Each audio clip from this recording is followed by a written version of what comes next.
Okay. While I simultaneously try and once again order a Salayth for myself because it got canceled last time I ordered it.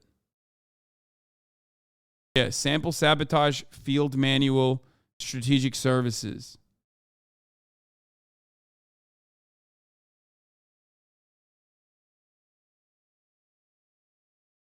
With the breaking news from Israel, with the deepening turmoil there over Prime Minister Benjamin Netanyahu's move to limit the independence of the country's Supreme Court. Weeks and weeks of protests have led to this. You're looking at the scene outside the Israeli legislature. That's the Knesset in Jerusalem. And a new wave of protest erupted yesterday after the defense minister there was fired for calling for a delay in this plan until after Easter and Passover.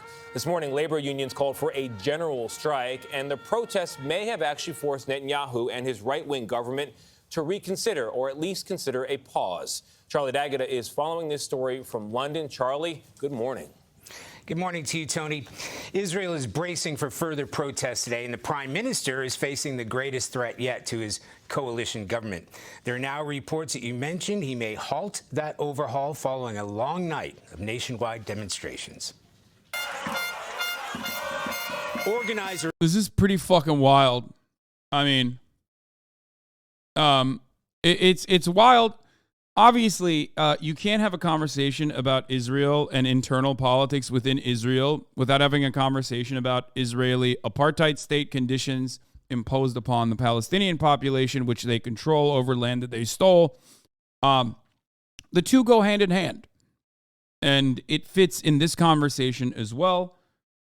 Okay, but if I were to, for a second, try to look at this as though Israel was not a violent theocratic ethno-state with that is, built on top of the Palestinian graves, it's obviously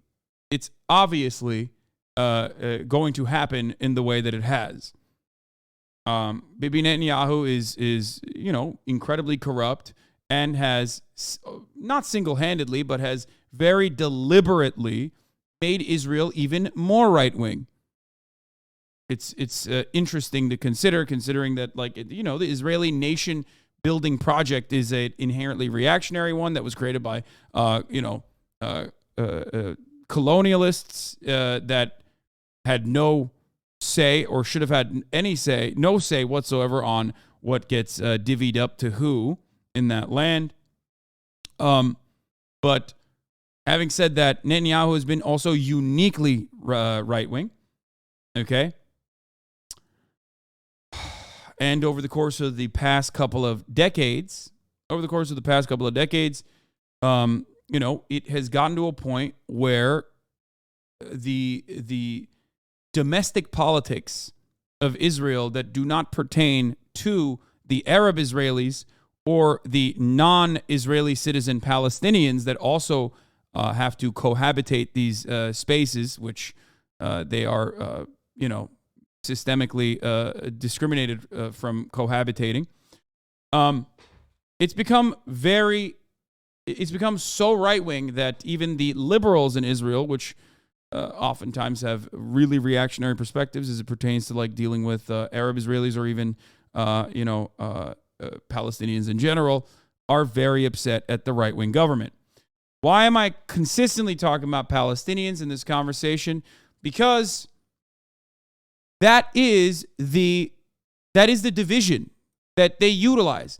Just like the right wing, if I were to talk about a comparison for Americans and American Jews that have maybe heard about Israel from their parents or whatever, it's a decent comparison to mention, even though it's not 100% analogous.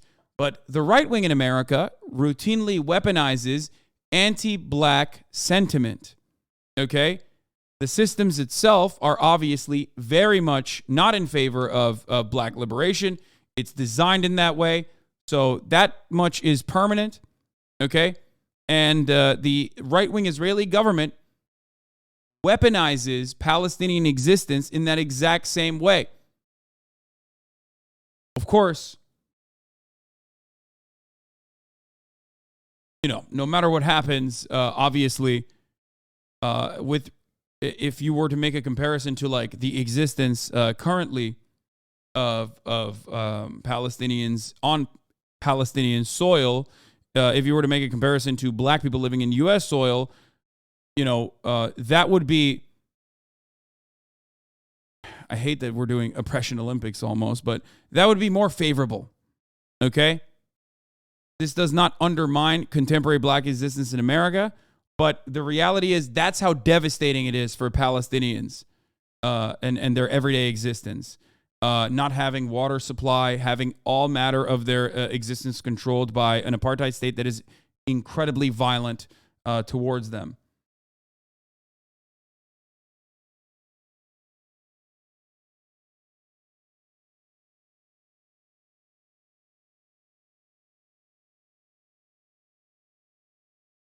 It's more akin to Jim Crow. Yes, that is only if we're talking about. I mean, in some ways, Jim Crow would be again more favorable position for the Palestinians if there was like full-blown integration from where they're at right now. There are things that happen in Israeli occupied territory that would not have happened in even in the Jim Crow South. Okay? Like that is how devastating that existence is. And this is before we even talk about Gaza. Gaza is an open air prison. Okay? Gaza is an open air prison. It's the largest open air prison on the planet. It gets routinely bombed. There's no comparison to it currently on the planet. More akin to indigenous genocide. On the one hand, I'm glad to see many Israelis protesting their far-right governments that tend to turn Israel into a dictatorship. On the other hand, I wonder where all the protests were over West Bank Palestinians living under Israeli dictatorship for over 50 years. The Israeli dictatorship now, domestically speaking, is trying to undermine the Israeli Supreme Court. That's what's going on. For those of you who are not caught up on why these protests are happening in Israel, it's because since this formation of the Netanyahu government, which featured some of the most insanely far right, some of the most insanely fucking far right members that were considered terrorists by the Israeli government originally, like Ben Gvir, okay? Netanyahu has united literally some of the most reactionary, fascist, supremacist terrorists in his coalition. Part of their goal was to basically undermine the Supreme Court to ensure that they can get away with like whatever kind of legislation they want to get away with. Some of these guys are like anti-LGBT. Some of these guys are anti-miscegenation. A lot of these guys are anti-miscegenation. The Kahanas were considered terrorists even by U.S. Yeah, exactly. That's what I'm saying. And now, the defense minister spoke out against it and was immediately fired. And you got the police chief and all these other Israelis like immediately creating,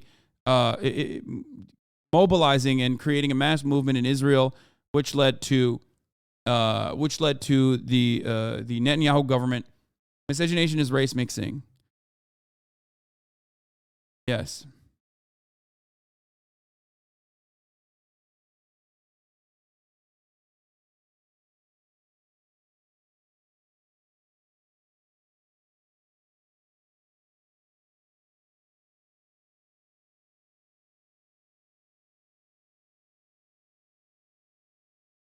Are there Israeli activists fighting for Palestine? Of course there are. There are. There are plenty of also American Jews that are fighting for Palestinian rights and Palestinian liberation. And there are, of course, Israeli activists that are fighting for Palestinian rights and liberation as well. The unfortunate problem is that it's not as commonplace and it's not as popular a movement. Even within the ranks of the Israeli left, it's what I would liken it to is basically like America's existing imperialist affairs in both Iraq, Afghanistan, and numerous parts of the Middle East, and the supposed leftists in America that are left wing for every other purpose with the exception of America's war on the global south. That's it. It's damn near identical. Okay?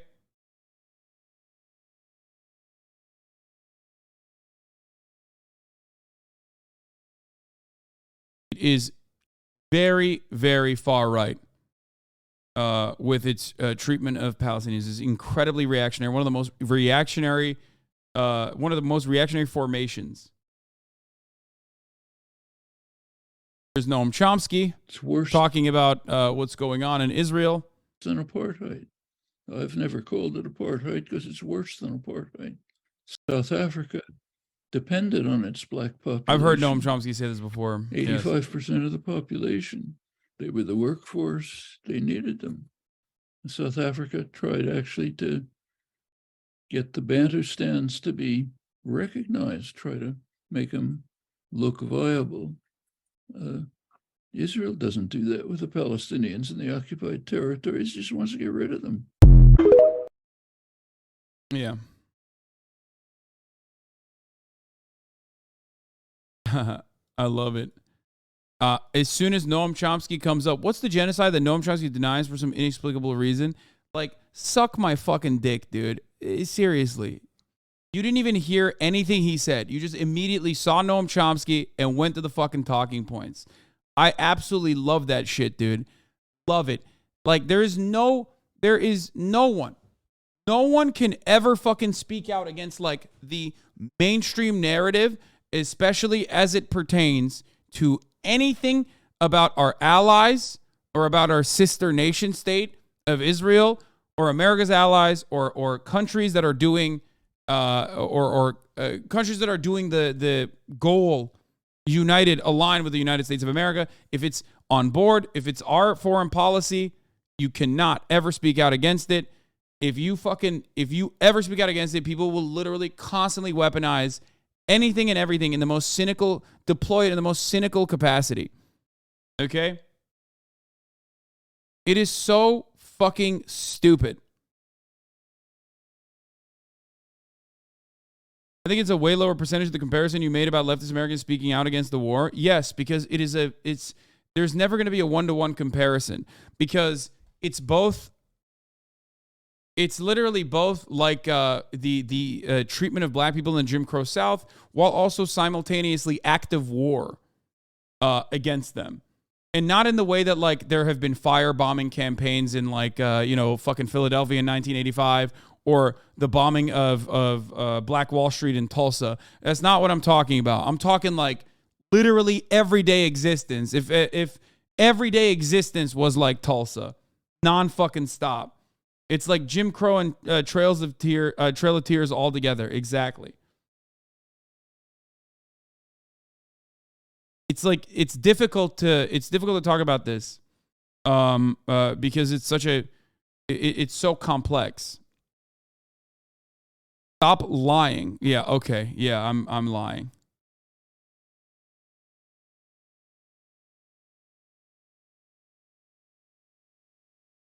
Israeli, I will say we are brainwashed since birth. I think all Arabs around us, with no exception, want to demolish all of us because we are Jewish. So that's why so many Israelis think they save us when they go to the IDF or bomb Gaza, etc. Yes, it's incredibly powerful propaganda from birth. Okay, it's also tied to a very real and understandable fear that is existential about ethnic cleansing of Jews. Because of the history of Judaism, because of the history of Jewish people throughout society being constantly and consistently blamed for all of society's problems, okay? Whether it be pogroms or whether it be, obviously, the Holocaust, there is a very real existential fear that is taught and also it's learned from and it's an understandable one too, that is learned from an early age. And it is being very cynically weaponized by those in positions of power in the Israeli government. Okay? That's what makes it the most effective kind of propaganda. Does that make sense? Because there's truth to it.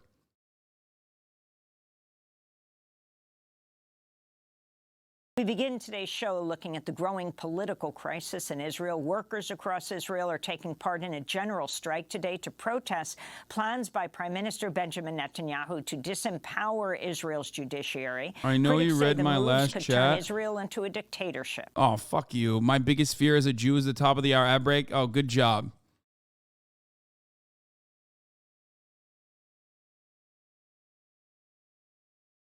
Okay, well, we're going to listen to wonderful Amy Goodman, my queen, talk about Israel and Palestine and the Israeli protests intensifying over Netanyahu's government weakening judiciary as Palestinian rights are ignored. Obviously, if you no longer want to see those ads, you can ignore them. You can watch them. They're 3 minutes long. Or you can ignore them successfully by subscribing for $5 or for free with a Twitch Prime. By connecting your Amazon Prime account through Twitch account, you get one free Prime subscription a month. Are you pro-Palestine? Yes, of course I am pro-Palestine. What the fuck kind of take is that?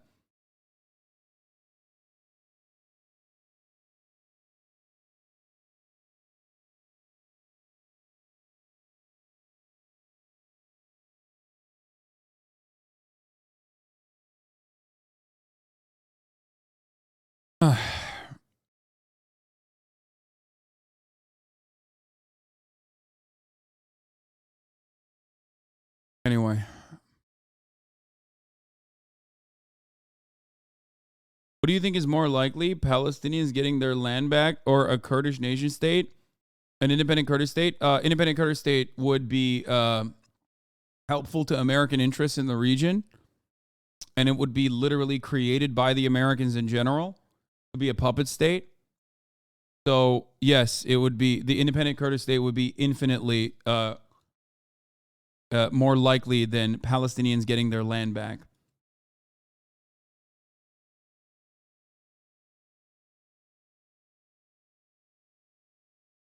That still doesn't change the reality, though, that even that is unlikely because Turkey would freak the fuck out. Every other nation state would freak the fuck out in the region because you got to cut it from other countries' lands. And America doesn't have that level of like imperial control. Like they have it over Iraq, and they did a northern Iraq as like a Kurdish formation.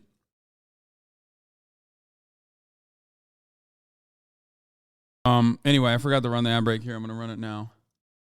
Do you support a two-state solution? No, I'm a one-stater. I used to be a two-stater. I think that the two-state solution is like 100% just the two-state solution is just, it's laughable. People have been using it and cynically deploying it like fucking talking about police reform. That's what I liken it to. Now, of course, the unfortunate consequence is that like it's infinitely, it's even more impossible. Okay? It's even more impossible to have a one-state solution. It's impossible to have a two-state solution either. But yes, a one-state solution with reparations afforded to Palestinian people for all of the crimes that they were subjected to, offering land back, viable land back to Palestinian citizens that the land was stolen from, and then having a one nation side by side, which would be impossible to do without like a genuine international, serious international interference.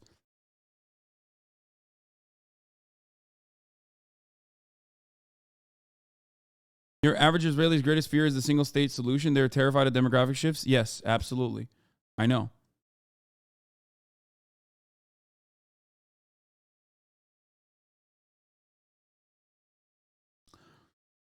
Jewish 22-year-old trying to learn more about Israel-Palestine from a non-propaganda view. Can you explain what you mean by Palestinians getting their land back? Thanks. Yes. In 1948, there was a thing called the Nakba.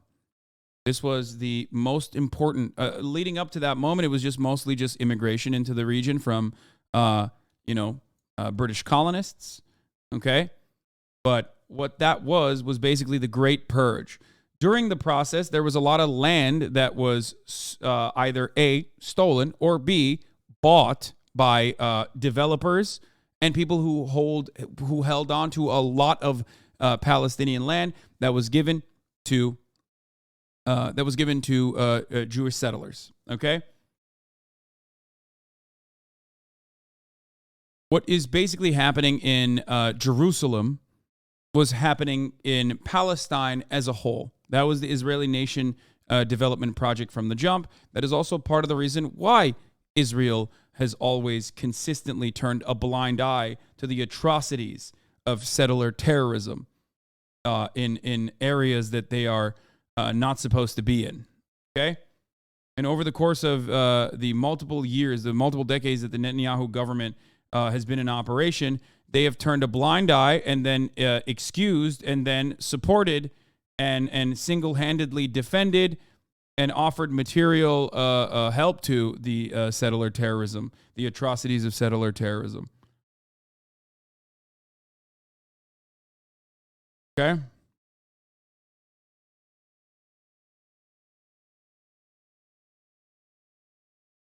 Got to do something real quick. The strike has shut down Israel's two main seaports. Flights have been suspended at Israel's Ben Gurion airport. The strike has also shut down schools, banks, and other institutions. Over the weekend, hundreds of thousands of Israelis took part in protests. Many blocked roads and highways, shutting down large parts of the country. IP is a multi-generational Israel-Palestine is a multi-generational historic divide. I highly doubt a single-state solution could work, at least for a few more generations, even if the reconciliation process began today. Oh, I 100% agree with that. That's why I didn't say that it's like an immediate and effective and tomorrow solution. I just think it's the just solution. What is just and what is probable are two entirely different things in the world that we live in today. I know that, for example, socialism is more just. It is more moral as far as economic organizations of society goes. Do I believe that socialism will happen tomorrow? Absolutely not. Do I believe that I will ever see anything that is like even close to teetering on the edge of socialism? Absolutely not. Will I stop advocating for it? No, of course not.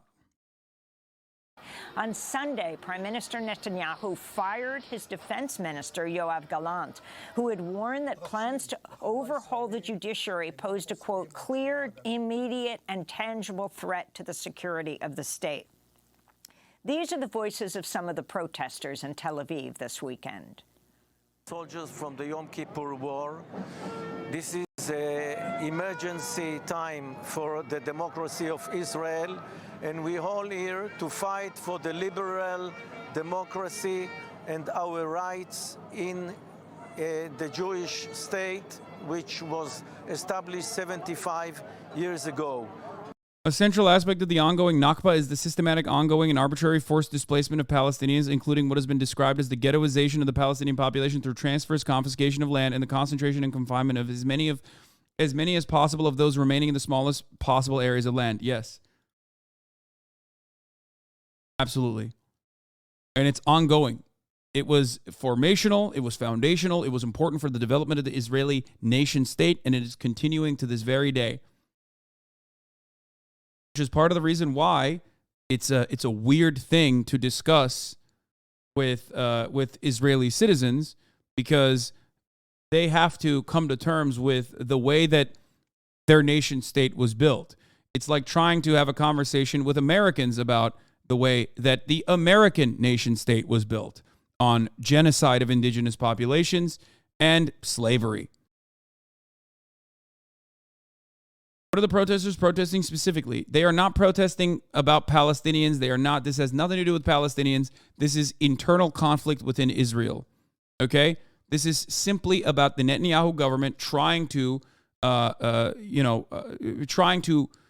create more power for themselves by undermining the judiciary, undermining the Supreme Court. That's it.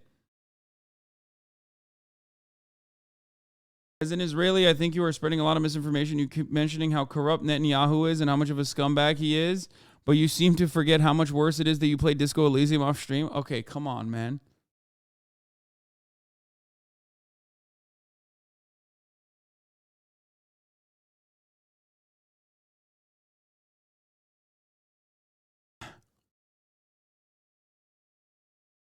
We all have. No, the worst thing Netanyahu has represented is Philadelphia, okay? Let's be real.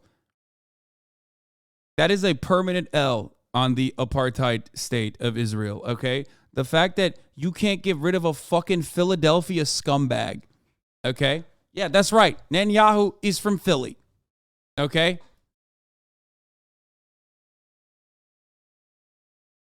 Go Birds.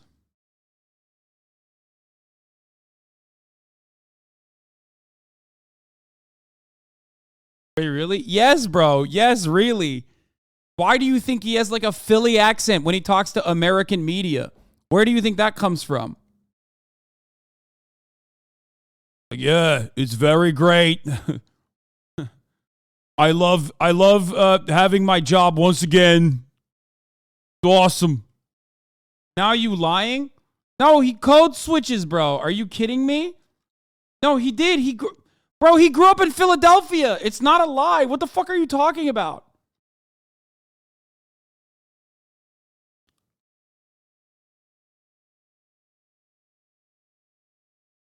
Supreme Court is definitely a problem in Israel. The timing this conversation was ignited in us is very suspicious. What do you mean? To fight for our rights because of the plans of Benjamin Netanyahu that want to turn this nation into a dictatorship.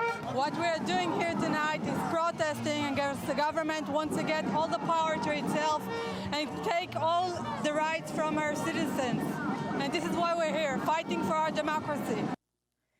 As hundreds of thousands of Israelis call for preserving democracy in Israel, few are demanding democratic rights for all Palestinians in these protests. We go now to Tel Aviv, where we're joined by Hagai Matar, Executive Director of Plus 972 magazine. Hagai, thank you so much for joining us. There's so much happening and so quickly changing in the streets right now of Israel.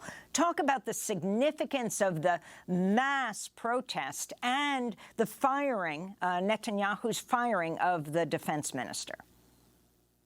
Thank you, Amy, and thank you for having me. This is truly an unprecedented moment, and unprecedented is an understatement. We've never seen such a massive, powerful, committed protest movement in Israeli history. There's really been nothing even to compare it to. Right now, people are demonstrating throughout the country. People are blocking main roads and seaports and so on, with the unions just joining today. I think it's interesting to note, and not a coincidence, speaking of Palestinians, that the reason that kind of really pushed the unions to join, the universities and others, kind of the larger institutions to join the protest movement, is the firing of the defense minister, who said that the steps Netanyahu is taking is threatening Israel's defense. That is still kind of the rallying message for many Israelis for this protest movement. And while the chants are for democracy and for equality, it still feels like for many people it is an internal Jewish conversation. At the same time, I have to say it's incredible and very inspiring to see such a force of people coming out and trying to defend democracy, albeit limited and only for Jews, which is of course no democracy at all, but still the power of it is truly incredible. So Yoav Gallant, the Israeli defense minister who resigned, it's not as if he didn't support weakening the judiciary as Netanyahu is pushing it through, but explain what he objected to. Also, the consul general, the Israeli consul general here in New York just resigned. Yes, the Israeli consul general is liberal from the left. He's kind of a remnant from the previous government, and the fact that he stayed this long is surprising. But for Yoav Gallant, he's really a hawk. He's also a war criminal. He was the responsible general for the war crimes of the Cast-led operation in Gaza in 2009.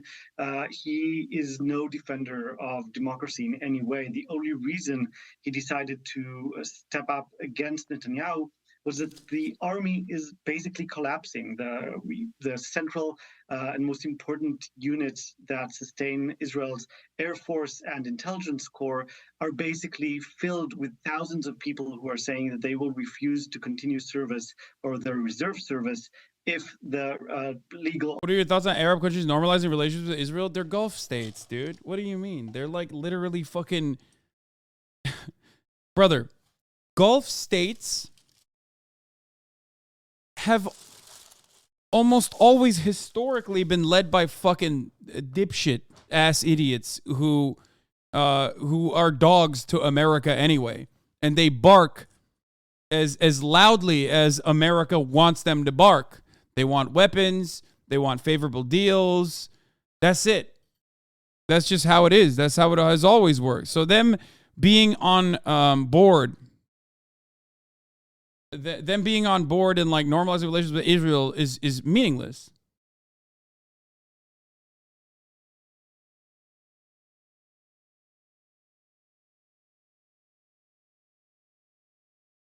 Why is Netanyahu doing this politically? It's a bomb. Whatever legacy he has is ruined. Trash country of Israel. Trash country of Israel moving towards more apartheid state. He has everything to lose. Is he in condescending HasanAbi was brain broken?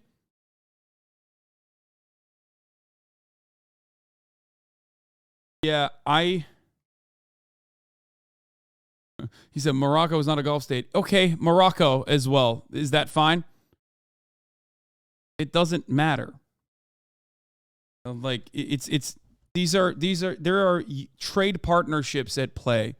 That's it. That's the only reason that these places make these kinds of normalization agreements. It is ultimately it's just for political posturing internally in the United States of America to make people like Jared Kushner look like they're doing a fucking good job. Okay?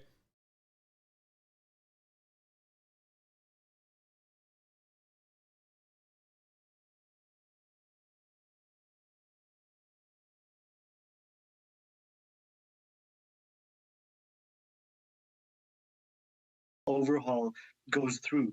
So Gallant, as a former general and a defense minister, says we cannot sustain Israel's defense without an army. The army is collapsing because of these reforms. It's not that I don't support them. We just don't have an army left. So that's where Gallant is coming from. And when Netanyahu's response is not, okay, I'm listening, but actually I'm going to fire you just because you disagree with me, that was kind of the last straw that pushed the unions and other major players into the game. You say he should have been fired, but he was fired for the wrong reasons, Hagai. The entire government should be fired, but it's there, and everybody there are saying some part. Bro, I'm literally talking about fucking what's going on in Israel and Palestine, and dumb motherfuckers in the chat are like, "Yo, Aiden Ross tweeted at you from his." Oh, I don't care, bro. I don't care. Nobody gives a fuck, dude. We're talking about something serious right now. The adults are fucking having a conversation about adult shit. Okay. Part in different kinds of war crimes, and he is being fired for the wrong reasons. Yes. So explain what's happening in the West Bank and Gaza right now. I mean, you have this unprecedented mass protest, Histadrut, the unions demanding change and the stopping of what's happening. But how has life changed in the West Bank and Gaza? So Gaza has been very much the same, under the same siege for over 15 years now. Yeah. Just the same situation, which actually means people's lives continuously deteriorating, but not in any very substantially different way now than they were 1, 2, or 5 years ago. Meanwhile, in the West Bank, we have seen Israel over the past year and a half escalating measures of annexation, of plans for ethnic cleansing, of attacks on Palestinians, which has led to more and more resistance on the side of Palestinians, with the Palestinian Authority basically losing control of entire parts of the West Bank and militants stepping up their attacks on Israelis.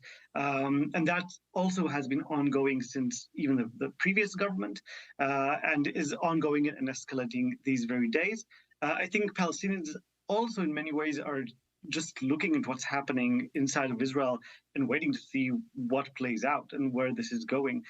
This government, which was seen as a stable far-right government with very dangerous plans for Palestinians, might collapse within a matter of days. So Palestinians now just started. Yeah, literally, like the far-right government formation in Israel was so damaging and devastating to Palestinian existence, more so than prior formations, which was already fucking a threat to the existence of Palestinians. That, like, it's just like there's nothing you could do in this situation. You just like sit back and watch. You sit back and watch Israelis protest the far-right government.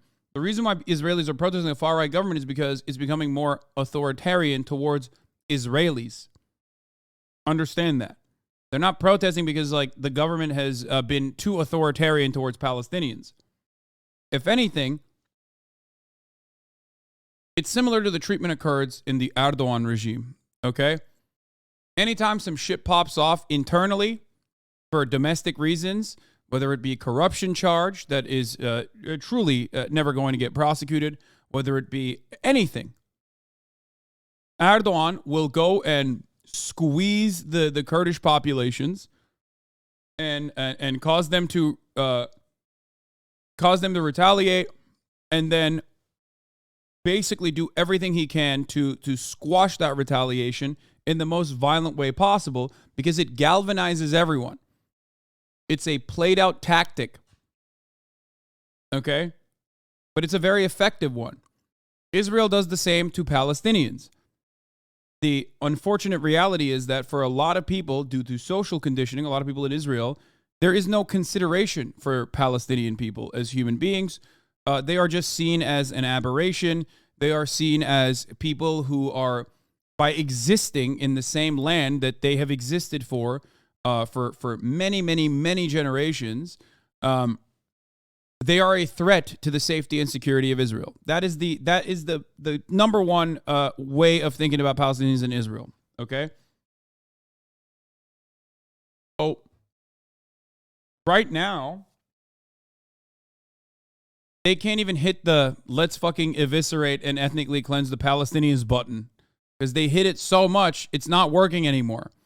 Because there are a lot of liberal citizens of Israel who otherwise, in other circumstances, might have genuinely been like, yeah, you're right, actually. Palestinians are the real problem. Let's focus on that. Okay? Are now looking at directly the Israeli government going, no, fuck this shit, dude. What are you doing? Like, you have people who are anti-race mixing. You have people who are insanely illiberal, that are anti-LGBT, okay? Harming Israeli citizens' existence, threatening their existence in this, theocratic ethno-state. I think you give the liberals too much credit. Wait, what? What are you talking about? I'm not giving them too much credit at all. I'm telling you how it is. It's not because they're worried about Palestinians one way or the other. They're worried about their own existence. That's it. I'm criticizing them from that front because they don't even fucking realize that the mistreatment and ethnic cleansing of Palestinians and systemic displacement of Palestinians is playing a role in basically solidifying the far-right reactionary fascist government. They are used as a weapon. Their mistreatment is utilized as a weapon, is deployed anytime Netanyahu wants to shut everyone the fuck up. That's it.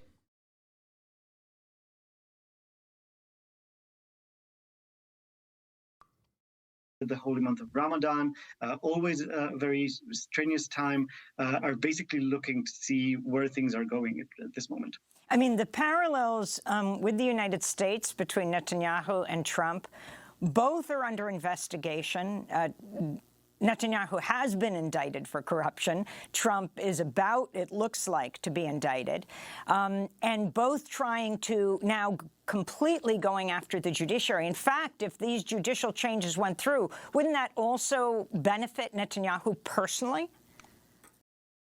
Okay. So this is too liberal of a take. Netanyahu is a more successful fascist than Donald Trump, and is ideologically motivated by fascism more than Donald Trump is. Donald Trump is motivated by self-preservation. Netanyahu is motivated by self-preservation as well, but he has an underlying ideological reason for doing the things that he does. Okay? That's number one. Number two, the United States Supreme Court is already effectively in the hands of hyper capitalists that are going to do whatever the fuck they can, that are going to basically turn a blind eye to criminal oppressive hierarchies, that are going to allow child slavery to continue, all that sort of shit. Whereas the Supreme Court, as far as it goes in Israel, for Israelis, okay, Israeli Jews and Israelis in general, not Arab Israelis, but specifically Israelis, okay, non-Arab Israelis, is seen as a safeguard for protecting civil society. Okay? You laugh when I say Arab Israelis, but this is an important distinction to make. What the fuck are you talking about? You know exactly what I'm talking about when I say Arab Israelis. Come on, shut the fuck up. First of all, you're Lebanese, okay? See yourself out of these matters if you're going to have this kind of perspective. That's a very important distinction to make because Arab Israelis also face a different kind of discrimination within Israel. Okay? Arab Israelis are kind of living in like the racist South in modern America. A little bit worse than that. Okay? Whereas Arab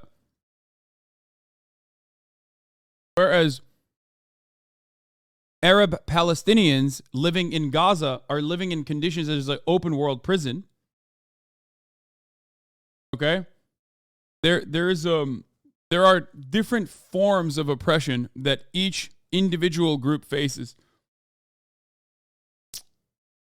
60% of Israeli Jews favor the forced expulsion of Arabs and Arab Israelis from all of Israel, according to Pew surveys. Yeah, it's very reactionary.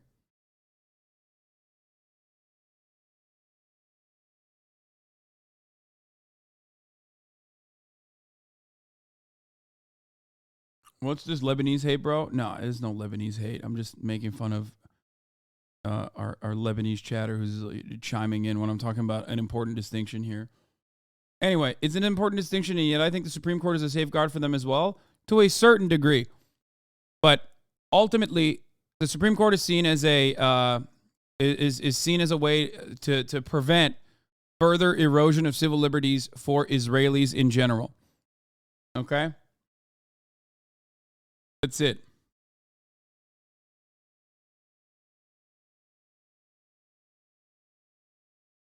You understand?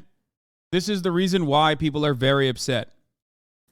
Yes, of course, and that is his own personal motivation. There's kind of a cluster of motivations for this attack on the judicial system, and Netanyahu's personal and some other ministers' personal interests for their indictments for corruption are one element. The other elements are plans from the religious parties to promote a clerical agenda, a very extreme agenda of Jewish religion taking over the somewhat secular nature of the country, and plans for forced annexation and forced deportation of Palestinians. All these things are things that the judicial system, which has not been an ally to Palestinians in any way or a defender of human rights in any way, has put in place some checks and balances, and those are the checks and balances around corruption, religion, and annexation that they're trying to dismantle right now. Yeah. The difference, by the way, between Israel and the U.S. is that Israel doesn't have a constitution and doesn't have any mechanisms to stop this from happening, except from the power of the people that are out in the streets. And what would happen if the government did collapse? I mean, every hour it's being said that Netanyahu is about to address the nation, though he hasn't. We are hearing that Netanyahu is very likely in the coming few hours to actually announce a halt to the reforms. He understands that he cannot move forward, that the power against him is greater than he's ever seen before internally. So he will announce a halt most likely. And then the question is what happens next? Will he succeed to still take charge of his government? His coalition is falling apart with the far right saying, if you're stopping the reform, we're going to leave. So it's likely that the coalition will collapse. And then what comes next? The highest chances are for a new sort of coalition between the right and the center, in which they will kind of aim to create a government of healing, so-called, and try to offer some protections to the judicial system and stem the far right, but also protect the essential nature of the state as an apartheid state. That will be kind of off the table, off negotiations. I think and the protest movement will accept that. The protest movement will accept that warmly. I think there are questions as to what degree will Palestinians accept that, and to what degree will international allies of Israel that have been very, very concerned with what's been happening, including international finance and big capital that has been pulling away money, divesting from the Israeli economy, to what degree will it be willing to reinvest and re-engage with Israel? Bro, we'll get to it, okay? Can you fucking calm down? Like, are you okay? Nashville school shooter is trans. Uh-oh. Nashville school shooter confirmed trans woman. Trans shooter alert. Are you okay? You all right, dude?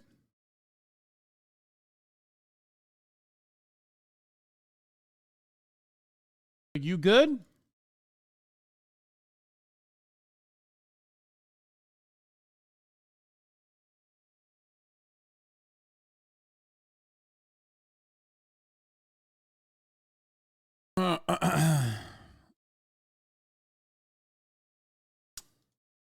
Without some process with Palestinians, without Israel adopting equality and an end to apartheid as a policy, if the international community accepts Israel under these conditions of yes to apartheid, no to the judicial reform, that will mean that the system will stay basically. The shooter is transmitted his 8-year-old babe, but the Hawks will fall for it? No, NBC actually confirmed. NBC News, it's still early reports, and there's always misinformation that gets passed along in the situation. So we have to wait. Stop doing this fucking dumb shit. Stop. Take an hour off. I don't even want to fucking see it. That's not what I'm talking about. No. Here. This is why they're saying it. Okay? Okay? The shooter was identified as Audrey Hale, 28, of Nashville, according to the chief, who said she identifies as transgender. That's why they're saying it. I think Audrey Hale was a trans man, possibly. Okay? That's it. There might even be a manifesto. We will get to it when we get to it. We will, of course, cover the news as it comes in. Right now, I'm covering something else, okay? As always, whenever there is breaking news, there's a lot of people who fucking turn around and spread information. Okay?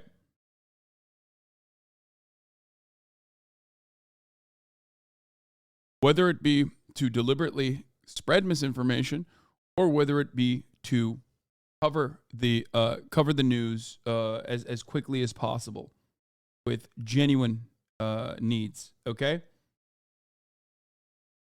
This is why I always say we don't have enough information. We don't know.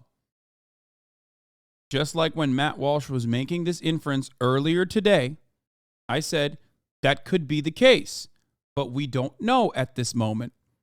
And even if it was the case, it still doesn't change anything. Okay? Anyway, let's continue with what is going on in Israel.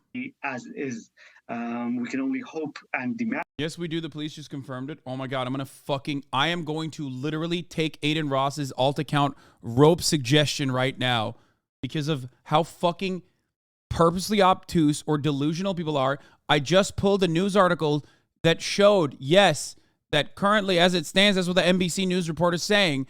I'm simply stating that it's irrelevant to the point of conversation about gun regulation and gun control. And not only that, but it's irrelevant in this moment because we're covering news about Israel. Okay? Shut the fuck up. We will get to it after.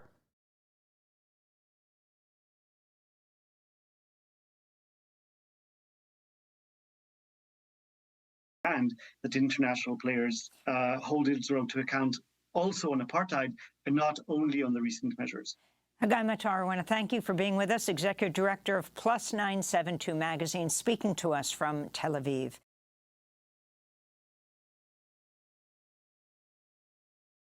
Anyway.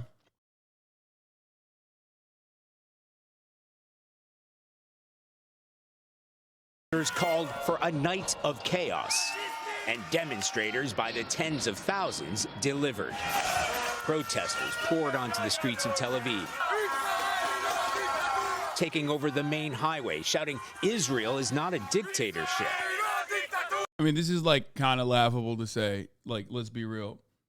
It 100% is a dictatorship when you consider its treatment and mistreatment of Palestinians in general. But they're saying it's not a dictatorship for Israelis. Blowing air horns, blocking traffic, and burning tires. Riot police deployed water cannon, drenching the crowds. It's not a matter of left or right. It's a matter of pure, basic human rights that are being crushed daily. Protests also broke out in Jerusalem, around the Israeli legislative building, and outside the home of Prime Minister Benjamin Netanyahu, shouting, "Shame, shame." The eruption came on the back of Netanyahu's firing of his defense minister for breaking ranks with the prime minister's hardline policies. The growing rift in our society is penetrating the Israeli Defense Force and security agency. Yeah, like he was saying, like this point of contention is making us less secure against the Palestinian plight. Like, you know what I mean? Against the blight. Sorry, not plight. Blight. The Palestinian blight. Pretty much. I'm paraphrasing. But it's basically like that. He's saying, like, you know, we can't secure our borders against those Palestinian terrorists who want to kill us if you keep doing this shit about the Supreme Court. Said Yoav Gallant. It poses a clear, immediate, and tangible threat to the security of the state. Critics have come down hard on Netanyahu's highly controversial plans to overhaul the judicial system. The proposals would see government control over the appointment of judges, including the Supreme Court, while restricting the court's rights to veto legislation or rule against the government. That's been met with weeks of anti-government protests and nationwide strikes.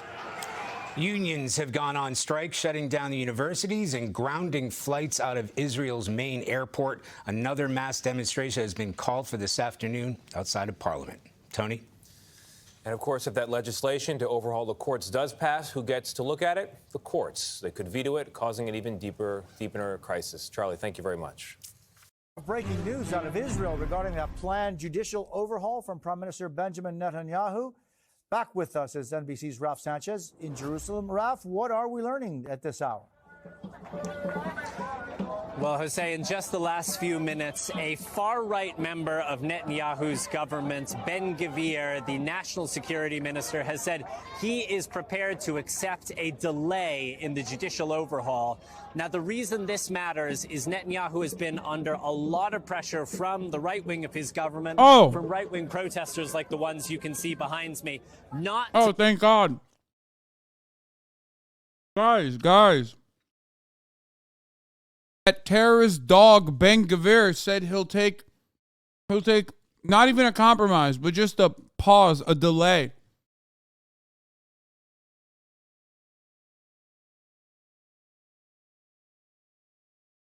It's good. It's cool, man. Thanks. He's like, look, as long as you allow me. By the way, this is a deliberate thing that Ben-Gvir is doing. He's in charge of security in Jerusalem, which is like such a fucked up thing to do. An additional fuck you by Netanyahu, okay? Right wing to Netanyahu? Yes. Right wing to Netanyahu? Yes. Imagine that. Literal fucking Kahanist terrorists, okay? Like people that America considered too far right for Israel. Like, think about that. Okay? That fucking piece of shit is like, dude, it's okay. You know, I'll take a back seat for now, as long as you let me, arm everyone in Jerusalem, every settler in Jerusalem, and like allow us to just murder Palestinians every time we want to murder them, without any sort of fucking scrutiny whatsoever, any sort of legal scrutiny whatsoever. Oh yeah, this is funny. It's breaking. Israel on the verge of a civil war between far right and far right, even further right, the furthest right.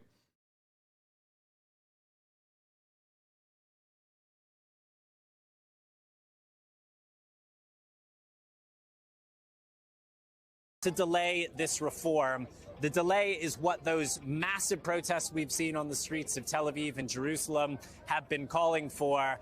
And now it appears Ben-Gvir does have a consensus, Netanyahu does now have a consensus inside of his government to delay this reform at least until the summer. So we do not yet have official confirmation from Benjamin Netanyahu that that is indeed the plan, but it looks like that is where it is heading.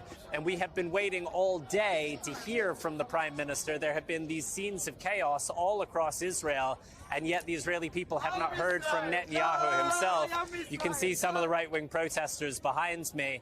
So we expect at some point in the coming hours to hear from Netanyahu, and it does now sound like he has the support within his government to back down, at least for now, and delay this very controversial plan to weaken Israel's Supreme Court. Jose?